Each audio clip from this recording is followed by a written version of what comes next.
Bienvenue à toutes et à tous, bien entendu. Nous avons un peu plus d'une heure pour essayer de raconter une histoire avec Ritipan, avec toi. On ne va pas se cacher qu'on se connaît depuis longtemps et qu'on peut se permettre un tutoiement qui ne se fait d'aucune façon complaisant. Je sais, nous savons que depuis des années, il suffit d'aller sur Internet, de consulter des différents fichiers. Nous savons que tu as beaucoup été sollicité pour parler de ton travail et ce soir à nouveau, nous allons te poser des questions, chercher à suivre les voies de ta création jusqu'à aujourd'hui. Donc en tout cas, merci de ta disponibilité, même si, bien sûr, certains aspects de ce que tu vas nous dire ont déjà été abordés, discutés, thématisés, parfois critiqués par les uns et les autres. Un mot à propos peut-être de ce qu'on vient d'entendre. On s'est dit qu'on allait commencer cette rencontre. Masterclass, on n'aime pas du tout ce mot, pardon Isabelle, mais il n'y a pas de master ici, il y a sinon un cinéaste, un membre de l'humanité avec vous, avec nous. Un mot à propos de cet extrait qu'on a choisi tout exprès, puisqu'il y est question de l'enfant. Enfin, c'est l'enfant qui garde tout, quoi. L'enfant qui essaye de comprendre. Mais l'adulte peut-être qui parle à la place de l'enfant, mais en fait l'enfant il est au tapis au fond. Mais c'est l'équilibre de l'image manquante. Comment parler de l'enfance, comment l'enfance voit, comment il résiste aussi à sa manière, l'univers qui l'entoure. Donc voilà, donc il s'allonge devant Freud, mais j'ai jamais été psychanalysé. Hein. C'est juste pour une suggestion que voilà, c'est un travail que j'essaye de faire sur moi-même. Mais il y a quand même oui, parce on le reconnaît. Oui, on reconnaît, mais j'ai fait semblant de mettre le psy face à moi. Donc normalement, le psy, il n'est pas face à moi, il est à côté de moi normalement. Donc c'est juste pour dire, voilà, j'utilise ma manière, différentes façons de comprendre, mais j'ai pas vu beaucoup de psy. J'ai vu une fois, j'arrive pas. C'est toi qui n'arrives pas ou c'est lui qui ne... C'est moi qui n'y arrive pas. Les deux, je pense. Et tu peux dire un peu plus à ce propos-là ? Non, parce que c'est des questions que je sais les répondre, donc c'est pas intéressant. Il pose des questions que je sais déjà. Peut-être il faut que je lui parle, comme j'ai pas envie de lui parler, donc voilà. Enfin, c'est pas intéressant. J'ai trouvé une autre manière de faire, voilà. Si vous voulez savoir en quelques mots la carrière, le parcours de Ritipan, c'est Lucien Monod qui va nous décliner rapidement sa biofilmo, comme on dit. Lucien. Voilà, donc j'ai pris quelques éléments pour résumer un peu votre parcours. Donc vous êtes né en 1964 à Phnom Penh. Mais ça, c'est la date officielle. Alors, voilà. Je ne sais pas la date réelle. C'est la date officielle, oui, mais après, il y a peut-être petite rectification, pas sûr, hein, je suis pas sûr. Allez-y. Serais-tu plus jeune ou plus sage ? Ça, je suis pas sûr, mais plus vieux, oui. Donc votre œuvre, elle a été marquée par le génocide qui a été perpétué par les Khmers rouges entre 1975 et 1979. À l'âge de 13 ans, donc, vous avez été expulsé de Phnom Penh et vous avez rejoint un camp de réfugiés en Thaïlande, qui a été le terrain de votre premier long métrage. Et puis ensuite, vous avez rejoint la France pour faire des études. Donc votre carrière a été marquée par un cinéma entre fiction et documentaire. Et justement, votre premier long métrage, Site 2, vous êtes retourné sur le camp de réfugiés pour faire ce premier long métrage. Et ensuite, s'en suivent plusieurs films, dont Les gens de la Rizière, qui a été sélectionné en sélection officielle au Festival de Cannes en 1994. Vous vous êtes donc intéressé ensuite, pendant toute votre carrière, aux différents protagonistes qui ont marqué l'histoire du génocide cambodgien. Et on peut dire que votre cinéma a pour vocation de rendre au Cambodge sa mémoire et de rendre au peuple cambodgien son identité. Vous avez réalisé plusieurs longs métrages documentaires, dont S21, dont on va voir des extraits, Douche, le maître des forges de l'enfer, et plus récemment L'image manquante, dont on a vu déjà un extrait. C'est un cinéma de la mémoire, un cinéma qui tente de confronter le passé et le présent. Et puis peut-être aussi à évoquer quelques films de fiction, dont Un barrage contre le Pacifique en 2008, avec Isabelle Huppert. Et finalement, en 2006, vous avez cofondé le Centre Bopana, qui est un centre audiovisuel consacré à la restitution et la protection et la mise en valeur du patrimoine audiovisuel cambodgien. Et c'est un centre qui sert aussi d'école de cinéma pour accueillir les jeunes réalisateurs et techniciens qui veulent se former au métier du cinéma. Biofilmo lacunaire. Tu es cinéaste, tu proposes une installation que vous verrez après notre rencontre, qui je trouve personnellement passionnante pour différentes raisons. Et puis tu as écrit des livres aussi. Il y a entre autres ce livre-là, L'élimination, qui est un livre absolument remarquable. Et je t'ai dit qu'on aurait une proposition, une petite surprise, c'est de demander à une comédienne, qui est aussi dramaturge et metteuse en scène, de venir lire 2 extraits. Elle va venir pour le premier extrait. J'ai le plaisir d'accueillir Émilie Chariot. Émilie Chariot, bienvenue.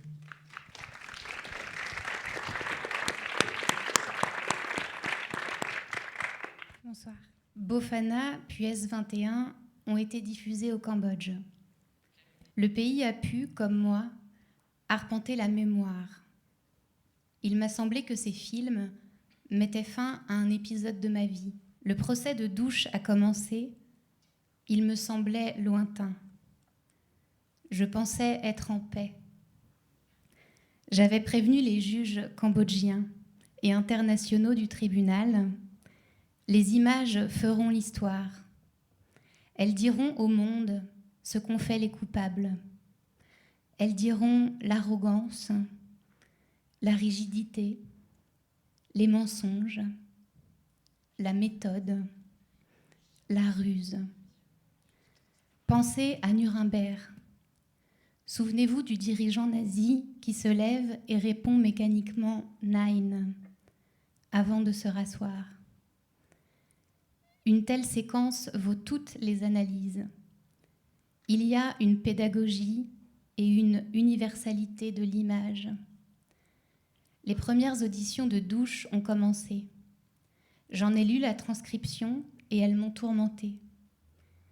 J'ai compris que je ne pouvais pas me tenir à distance. Je ne cherchais pas à comprendre Douche, ni à le juger.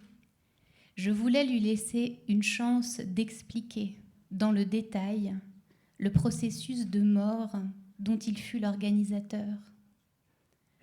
Alors j'ai demandé au juge l'autorisation de mener des entretiens avec lui. J'ai rencontré l'homme au parloir et j'ai posé les 2 principes de mon projet. Il ne serait pas seul dans mon film, d'autres témoignages seraient utilisés, possiblement contradictoires, et tous les sujets seraient abordés avec franchise. J'ai résumé « Je serai direct et franc avec vous. Soyez direct et franc avec moi. » Il m'a répondu avec une sorte de tranquillité sentencieuse. « Monsieur Ritty, nous travaillons tous les 2 pour la vérité. » Il avait vu mes documentaires et n'ignorait donc rien de mon travail. S21 lui déplaisait, car il y a mis en cause de façon très précise. En me parlant de Bofana, qui raconte le destin de la jeune fille torturée parce qu'elle écrivait à son amoureux dans une langue romantique et codée, Douche a eu cette remarque. « Si vous croisez l'oncle de Bofana, demandez-lui pardon pour moi. J'ai pitié de cet homme, je lui ai fait du tort. C'est moi le responsable. Et si vous voyez la mère de son mari, dites-lui que Douche reconnaît le mal qu'il a fait. Puis, je ne reconnais pas tout ce qui est dit dans votre film, mais j'endosse toute la responsabilité en tant que directeur de S21. Douche veut croire que la rédemption s'achète avec des mots. Il conteste la vérité historique, puis il affirme endosser toute la responsabilité. Autrement dit, je nie ce que vous affirmez, mais je porterai le fardeau de votre vérité. Ritty, quelques mots à propos de cette aventure littéraire, puisque tu nous proposes là un vrai texte à dimension littéraire. Impressionnant, cet extrait en témoigne. C'est bien dit.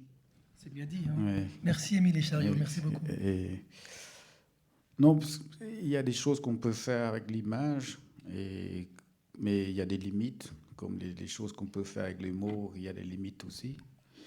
Et je trouvais que parfois, il fallait que j'aille vers les mots cette fois-ci. Après avoir fait le film sur d'autres, j'allais pas très bien, en fait. Dans le fait de côtoyer ce monsieur pendant des heures et des heures, pendant presque 2 ans, je crois 1 an et 8 mois, quelque chose comme ça. Et à la fin, je suis pas bien, quoi. Je suis pas vraiment pas bien dans la rue, partout, je suis pas bien. Et c'est là que je sens quelque chose sombrer et qu'il fallait réagir autrement. Il faut aller, je peux pas le filmer non plus moi-même en train de tomber dans la rue comme ça. De temps en temps, je tombais. Donc, il fallait un autre moyen, voilà, c'est l'écrire. Et du coup, j'ai retourné voir mon ami Christophe Bataille, qui est déjà, qu'on se connaît déjà.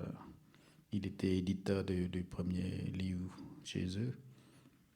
Et je lui ai demandé de voir si il peut me soutenir. Voilà, donc on essaye de travailler avec des mots, ce que je ne pouvais pas le filmer, quoi. À vous. Je pense que le mieux, c'est de regarder le deuxième extrait de S21. Deuxième extrême.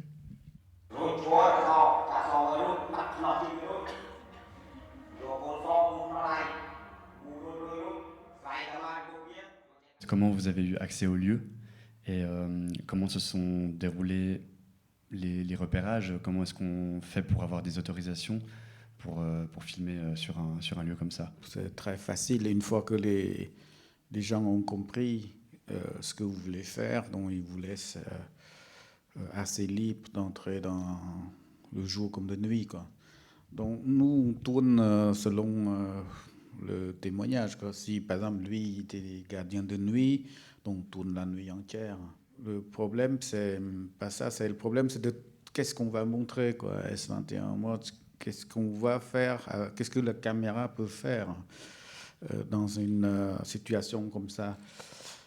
C'est pas moi qui ai eu l'idée de ça, de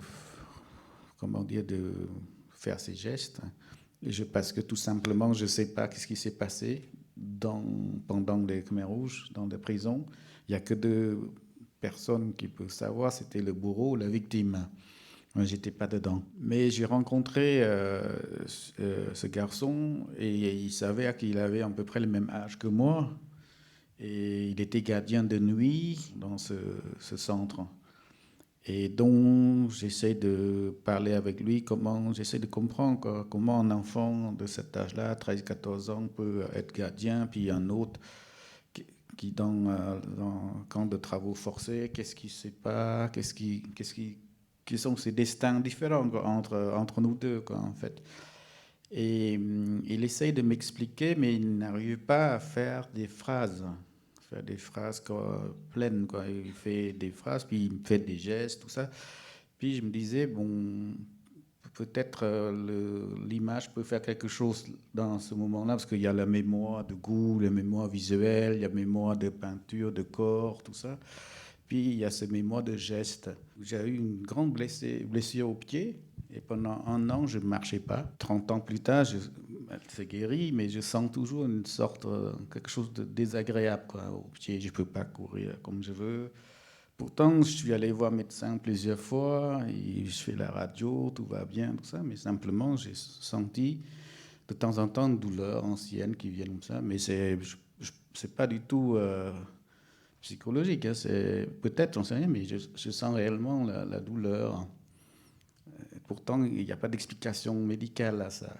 Et moi, je me disais, si je ressentis quelque chose, lui aussi, il doit ressentir quelque chose avec ces gestes d'extrême violence.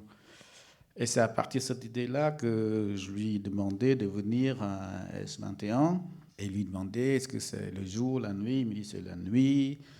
Quel genre de lumière? Il me dit bah, c'est les néons. Bon, j'ai mis le néon, j'enlève tout le reste. Et qu'il entendait la radio, qu'il passait les chants révolutionnaires. Bon, je vais mettre la radio et les chants révolutionnaires. Et puis après, bon, c'est parti. Et lui, il est arrivé, il fait les gestes. Et quand on voit les gestes, et là, le cinéma devient intéressant, hein, d'utiliser cette méthode de filmer, quoi.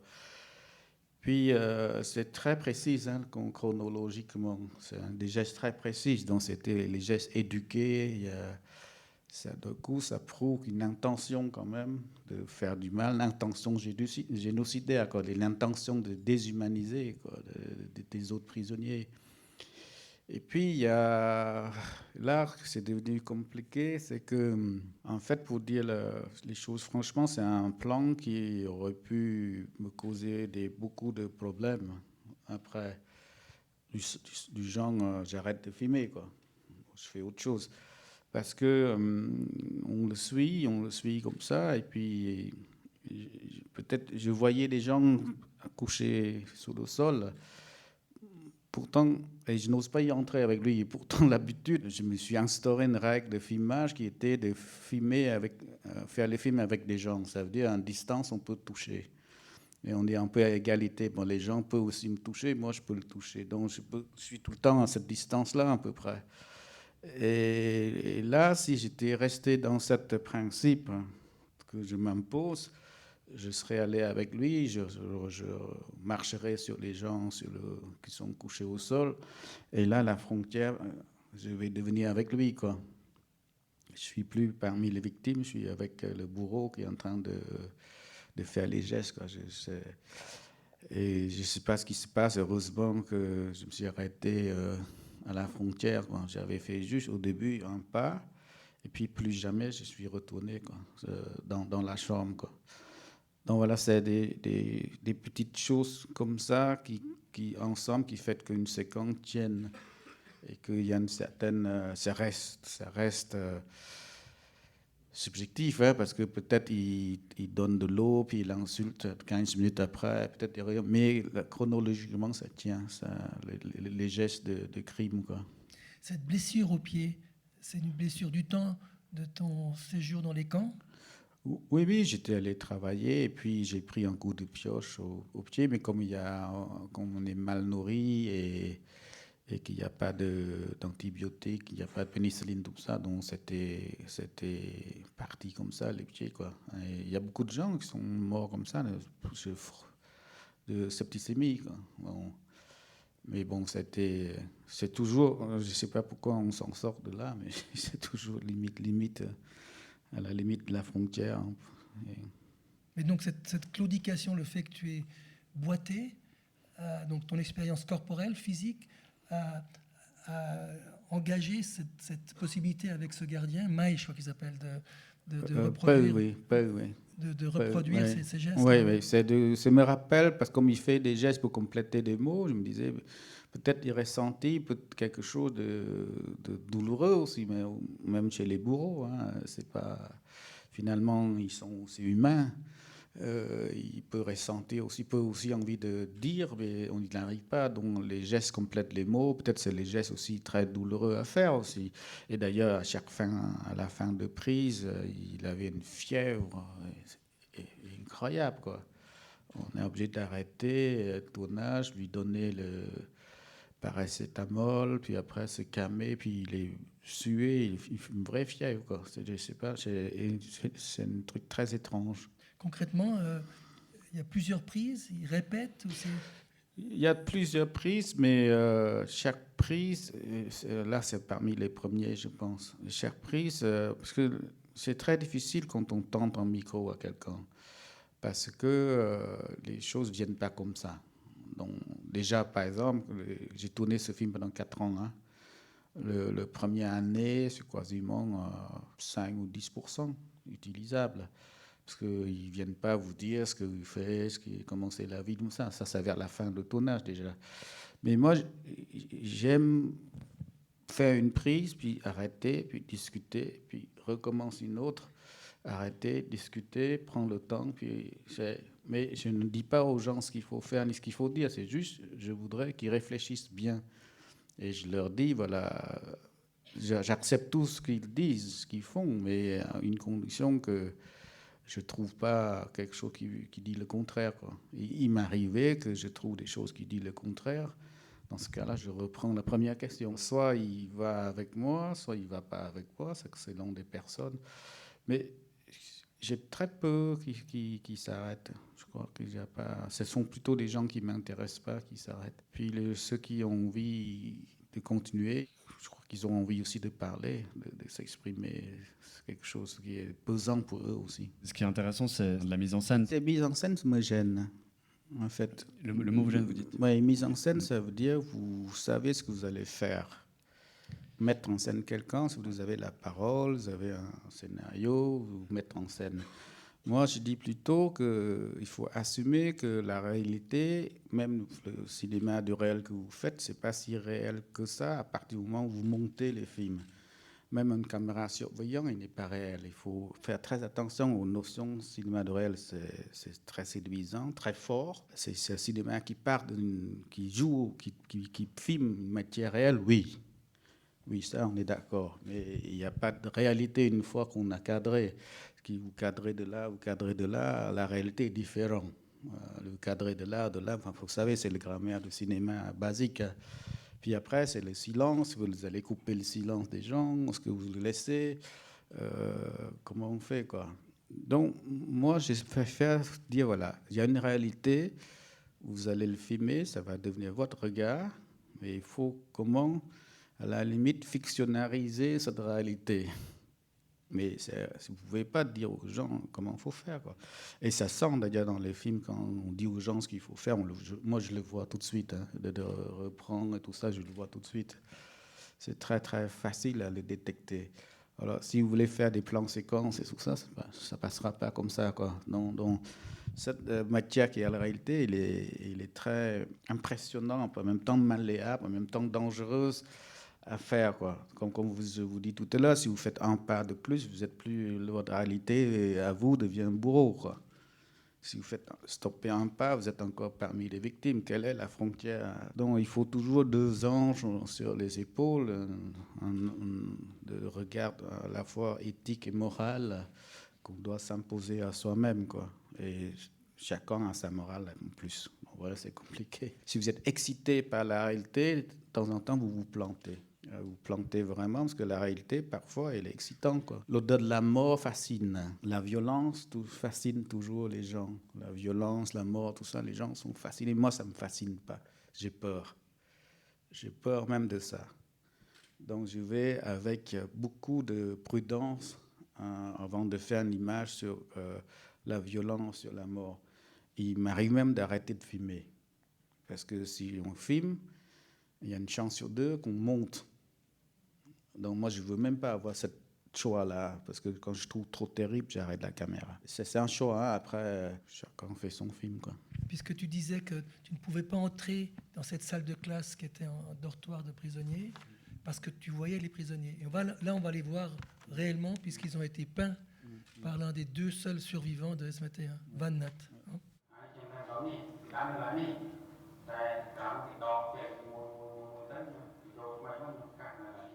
Dans cet extrait, on voit Van Nat, qui est un des survivants de S21. En fait, à l'époque, il était peintre pour les Khmers rouges et notamment pour Douche. Et donc, en fait, dans le film, là, on voit déjà qu'il prend une grande place. Je me demandais comment s'était fait la rencontre avec Van Nat. Van Nat, la première fois que je l'ai vu, c'était en 91, je crois. Et on a commencé à travailler sur le film en 99, donc on a 10 ans d'amitié déjà avant ça. Au début, je croyais que c'était quelqu'un de la propagande du régime.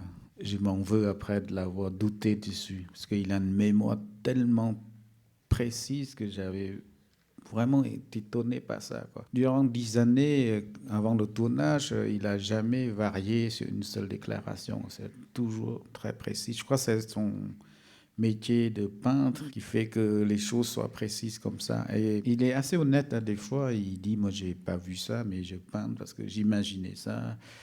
Parfois, j'avais les yeux bandés, dont j'entends les choses, l'environnement autour de moi, puis je peigner cet environnement et ça donne cette image-là. On est assez proches, oui, c'est un très grand ami. Quand j'étais parti sur ce film, je lui demandais s'il voulait...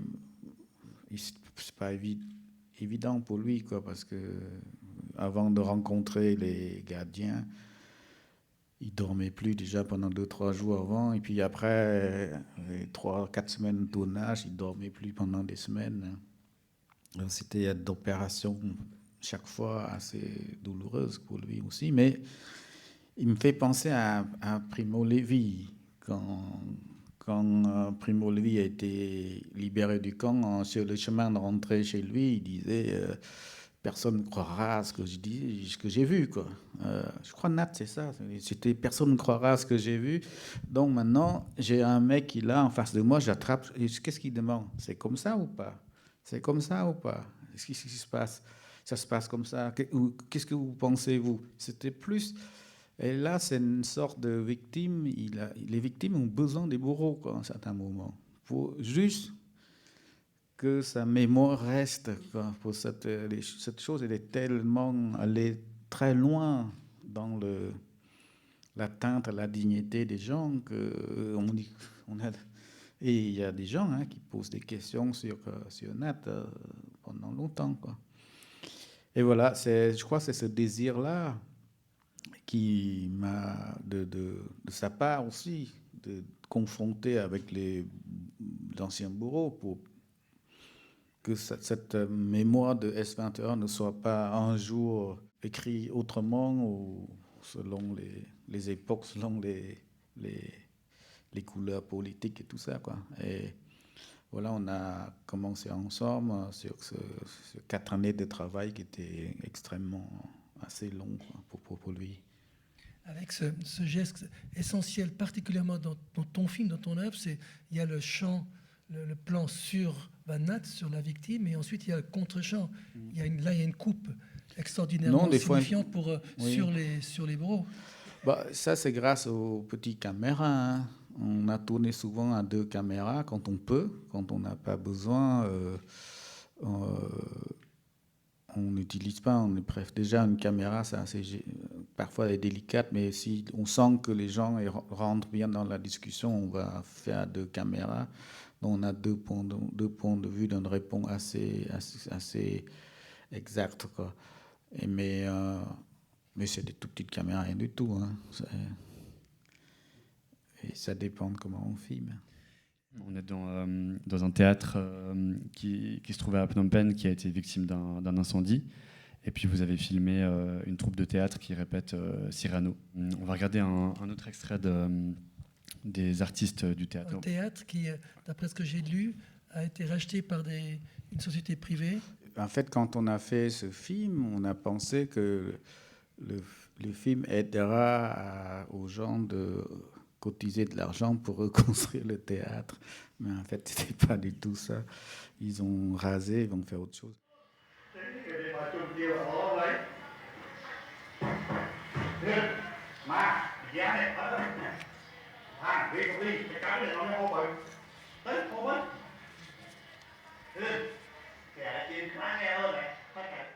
Quand tu vois ça, tu te rappelles du tout? Oui, là c'est un film qui ni fiction, ni documentaire, ni rien du tout. Je sais pas où il est ce film. Je devais faire un film documentaire, puis j'ai affaire avec des comédiens en fait qui sur ce théâtre brûlé. Et puis au lieu de faire un documentaire, je leur dis vous improvisez l'histoire qui vous intéresse maintenant. Quel est le sujet? Comme vous faites du théâtre, faisons du théâtre et on fait tous les jours. Et puis tous les jours on écrit des paroles. Enfin, on se dit passer des petits mots comme ça. Et puis il y a le metteur en scène qui essaye de mettre en scène, et puis nous essaye de filmer. Mais c'est vachement fort parce que maintenant, effectivement, le problème qui était dit là, c'est notre problème aujourd'hui. Parce que beaucoup de jeunes partent travailler ailleurs, à Koweït, au Corée du Sud, tout ça. On n'arrive pas à fixer notre jeunesse, hein. C'est un pays de jeunes, hein. C'est 70% de population au moins de 30 ans. Ça me rappelle l'Afrique avant, quoi. Les gens partaient et travailler, émigrer ailleurs en Europe, puis envoyer de l'argent à la maison. Mais le problème, c'est 50 ans plus tard, l'Afrique est asséchée, quoi. Parce que l'expérience ou l'industrie ou l'implantation de l'industrie reste au Corée, au tout, mais au pays, il n'y a plus. Il n'y a pas de transmission de savoir-faire, il n'y a pas de ressources humaines qui restent là, quoi. Et voilà, ils ont raison de parler de ça, parce que maintenant, c'est notre problème qu'on fait face 10 ans plus tard. Et eux, ils avaient un salaire, mais ils n'avaient rien à faire comme acteur. Hein. C'est un tout petit salaire, ils ne peuvent pas vivre avec ça. Le théâtre est brûlé, donc ils passent leur vie à attendre, quoi. Attendre. Il n'y a rien à faire, il n'y a pas de salle, il n'y a pas de place. Les gens partent des pays de plus en plus nombreux pour aller travailler ailleurs. On est parti au Cambodge avec la aide il y a 1 an. Globalement, qu'est-ce qui se passe au Cambodge avec le cinéma? On est un tout petit pays, donc c'est même pas un marché. Donc voilà, on est condamné à disparaître dans le tuyau. Le tuyau numérique, le Cambodge, ça passe vite, quoi. Donc, mais il faut Rappelle-nous combien pourtant, d'habitants au Cambodge? maintenant, c'est 12, 13. Mais beaucoup de pauvres. C'est une donc, croissance assez oui, spectaculaire. Hein. croissance 5-6%, mais ça dépend qui va le croissance. Je pense que notre ressource humaine ne peut pas profiter de cette croissance-là, parce que pour profiter pleinement de 7-8% par an, il faut que vous soyez éduqués et cultivés. Et la dimension culturelle. Sinon, vous êtes bon pour être serveur ou barman ou femme de chambre, mais jamais manager. Pour être manager, il faut déjà culturellement savoir parler, accueillir, etc. Quoi. Ça, connaître un peu plus que la technique de vente ou d'accueil. Bon, pourtant, il faut qu'on arrive à fabriquer nos images. Donc, il faut qu'on trouve qu'on invente toujours un système, comment produire des films, comment faire les films aux jeunes cinéastes. Il n'y a pas de modèle économique pour les petits pays comme nous, quoi. Il y en a un qui est la coproduction. Donc il faut arriver à coproduire avec d'autres, mais simplement les systèmes de production sont tellement sévères que, par exemple, si je veux produire avec les Européens, les Français, ils veulent la langue française, par exemple. Donc si vous voulez 30% de langue française pour bénéficier de certaines aides. Si vous voulez la francophonie, si vous voulez... Après, les gens disent, voilà, vous faites des films et vous finissez chez nous. Du coup, on est obligé de... Si vous voulez finir à Paris, ça coûte 3 fois plus cher que je ne sais pas où. Donc, il faut trouver les 2 tiers qui font le différent pour pouvoir finir le film à Paris. Donc, c'est absurde, quoi. Mais en même temps, on est en numérique maintenant, peut-être ça va nous aider un peu plus. Moi, je crois en cet instrument. Et donc, au Bopana, on est tout numérique, donc on essaye de produire des films de qualité, de les placer et essayer de produire d'autres films, quoi. Avant de parler de Bopana plus précisément, Émilie Chariot. Mes films sont tendus vers la connaissance. Tous reposent sur des lectures, des réflexions, un travail de recherche. Mais je crois à la forme, aux couleurs, aux lumières, au cadre, au montage. Je crois à la poésie. Cette pensée est-elle choquante?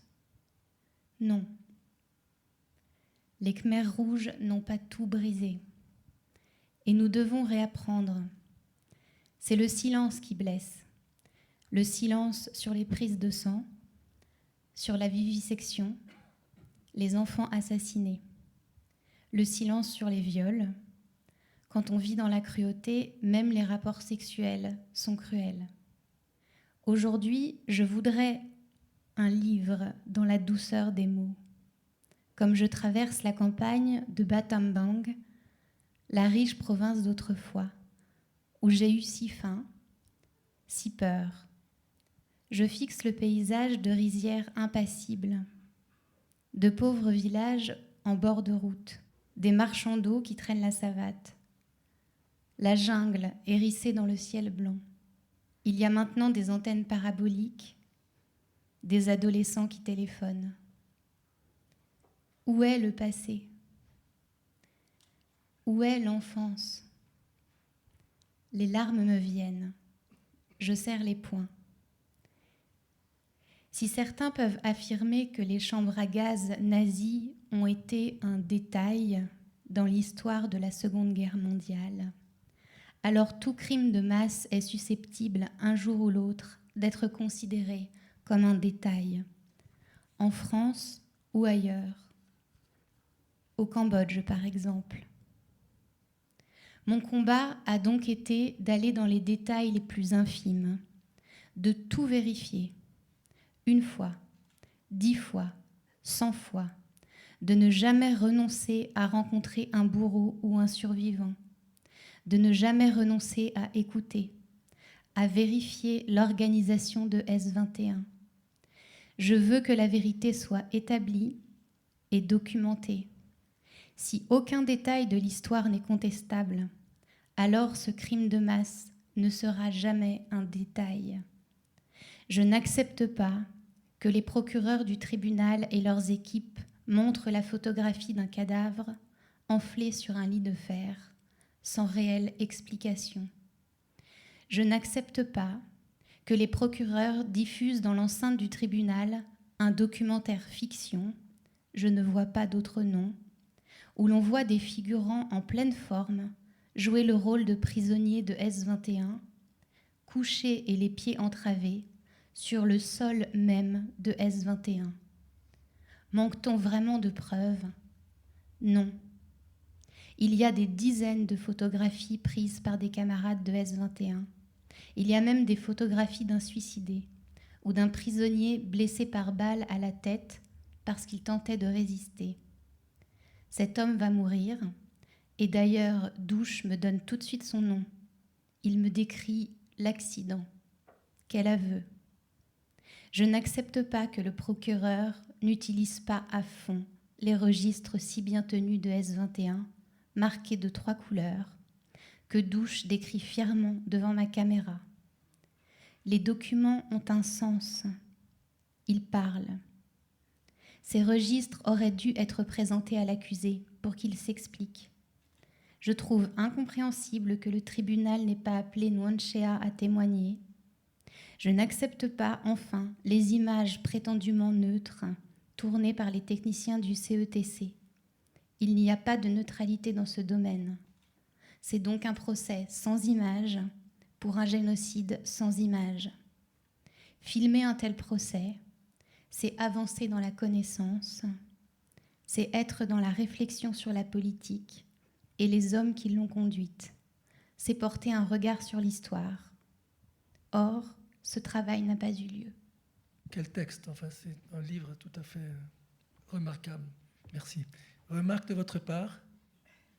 Bon, on enchaîne. Bopana, Riti, pourquoi s'est imposé à toi, dans le fond, cette urgence de créer ce centre audiovisuel qui est à la fois un centre qui collecte aujourd'hui encore des documents, des archives, et qui propose à des jeunes, parfois des gens que tu rencontres dans la rue, de venir faire des images? Moi, j'ai commencé à former des gens parce que je trouvais que c'était pas bien d'être tout seul.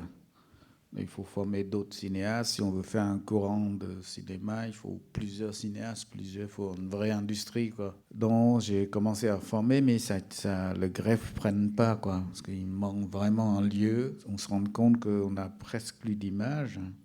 Et à l'époque même, quand il filmait des choses sur le cassette VHS, il l'effaçait pour filmer un autre. Et tous les anciens films, il reste quelques-unes quand même. Il faut numériser. Il reste des films Khmer Rouge qui fait film propagande Khmer Rouge. Il fallait vraiment le numériser. Et puis voilà, l'idée, on a mis 4-5 ans avant que ça devienne quelque chose de concret. Et donc, Bopana collecte tout, partout dans le monde, des images, des émissions de radio, une photo. Il y a des privés qui donnent leurs photos, tout ça. Puis on indexe, on met dans un serveur, tout le monde peut regarder gratuitement.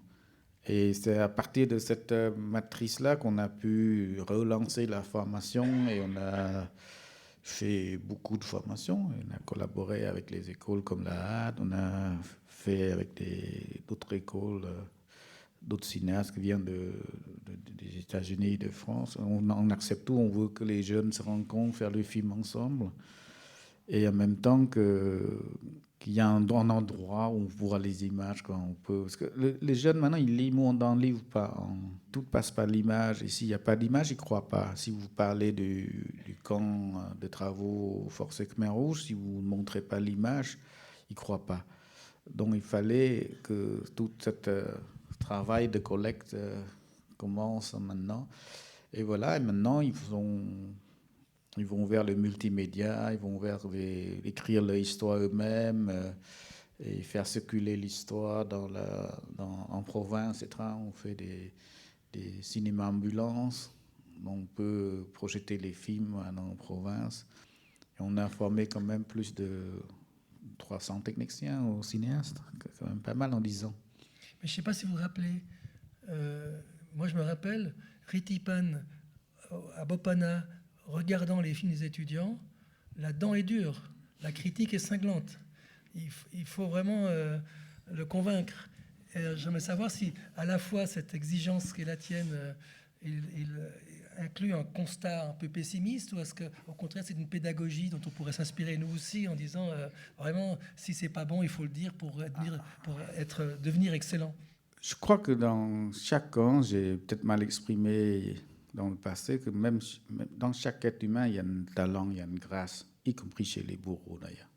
Tout le monde, qui soit être humain. Simplement, eux, peut-être la grâce était détruite avec l'idéologie, avec tout ça. Puis, je crois que chacun a une sorte de grâce en eux, il fallait juste le mettre en valeur. Mais on peut être cinéaste, on peut être bien boulanger ou menuisier. Hein. On n'a pas besoin d'être cinéaste, tout le monde veut être réalisateur, mais on peut être aussi producteur, on peut être monteur, on peut être donc il faut une certaine exigence dans le travail, dans la façon de faire des films. Moi, quand j'ai formé la première génération de cinéastes cambodgiens, qui sont devenus après opérateurs d'image de son pour S21 et tout ça, même pour l'image manquante, quand je les ai formés, on se levait à 5 heures, on part au travail, on revient, le soir, on fait du sport, puis on douche, puis on regarde les roches et on dort à 1h du matin, quoi. C'était comme ça. Mais on doit corriger tout de suite ce qui ne va pas, ce qui va. Puis, parce qu'on est parti d'une chose simple, dit, mais un film coûte super cher, finalement. Ça vaut tant de vaccins, ça vaut tant de pilules pour soigner les gosses, quoi. Et pourquoi faire un film et pas construire une école? À quoi ça sert un film, finalement? Donc il faut qu'on soit digne quand même du cinéma, quoi. Qu'on ne peut pas faire n'importe quoi. Il faut qu'on soit digne de l'image, quoi. Voilà, c'est tout. C'est parfois stupide de ma part aussi de vouloir me poser des règles trop dures, mais enfin en même temps. Hein. Là, on a vu des films, disons, qui font partie de la période, on pourrait l'appeler classique de ton œuvre. Est-ce que c'est facile de continuer de travailler, d'engager des films comme L'Exil qu'on va voir, qui est un film qui théâtralise en quelque sorte un espace, un comédien, un corps? Comment est-ce que se développe cette envie encore, ce désir que tu as toujours de faire œuvre et en même temps donc de prendre distance par rapport aux films premiers de ton œuvre, les films du génocide? Il faut être cinéaste. Et donc pas de cinéaste de génocide. Il faut être cinéaste. Un cinéaste, ça invente. Un écrivain, ça s'écrit. Il ne va pas faire qu'un livre, qu'un style. Il peut faire la poésie, il peut faire du théâtre, il peut revenir à écrire un livre après, il peut faire un monologue, il peut faire plein de choses.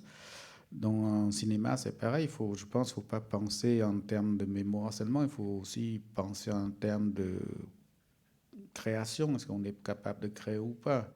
Moi, j'aime beaucoup le cinéma, mais c'est venu par hasard. Hein. Je n'étais pas du tout destiné pour faire ça.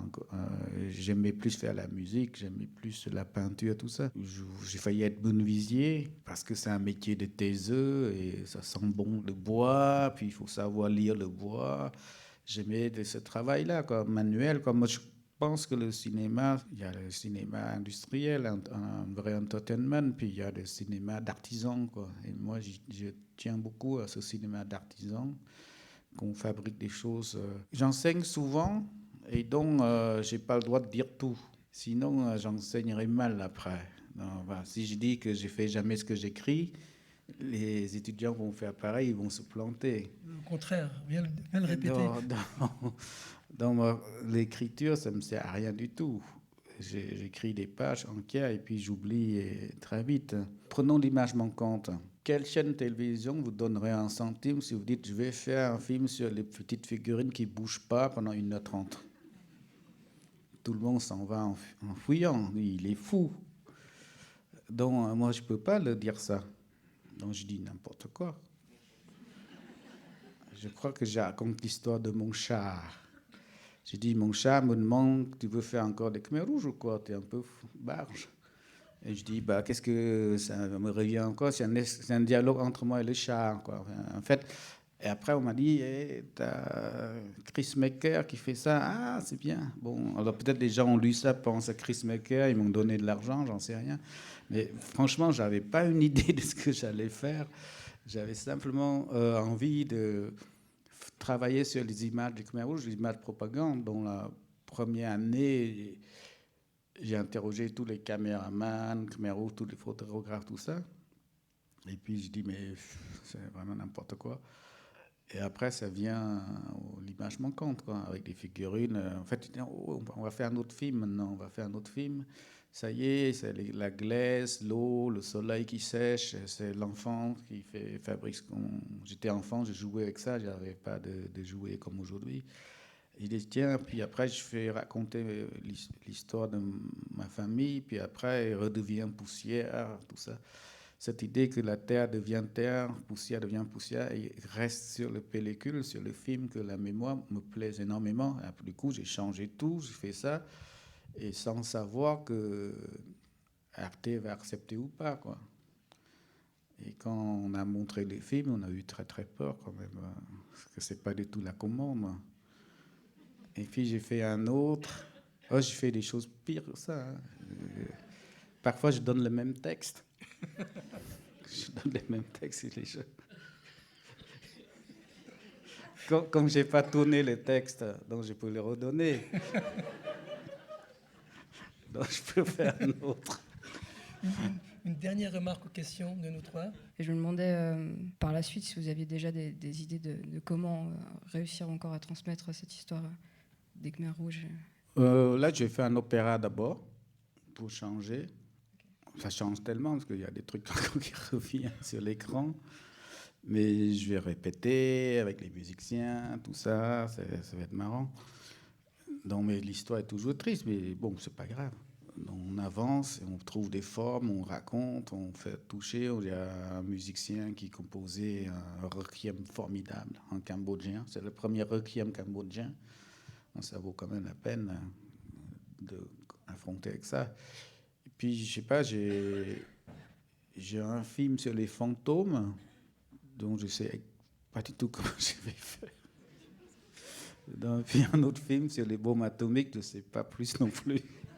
C'est rigolo de dire, mais après on a peur. Hein. On a très peur d'y aller parce qu'on écrit beaucoup et puis si on filme ce qu'on écrit, ça devient débile, quoi. En fait, le problème, c'est que si on sait déjà tout, pourquoi on filme? En fiction, c'est plus simple. On prend un texte, on prend un livre, on adapte, on sait, on marque des pauses, des virgules, tout ça, nuit, jour, extérieur, intérieur, on sait tout. Un documentaire, c'est pas pareil, quoi. La forme n'est pas importante, mais ça devient important à un certain moment. Il faut que ça va ensemble. Ce qui nous avait frappé en venant à Phnom Penh, c'était la transformation de la ville et cet aspect vraiment d'une ville qui se construit et se déconstruit de manière permanente.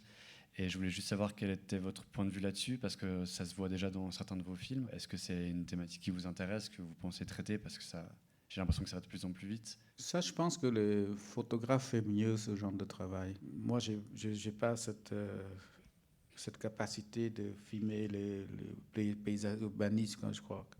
Mais par contre, j'encourage beaucoup des photographes à le faire.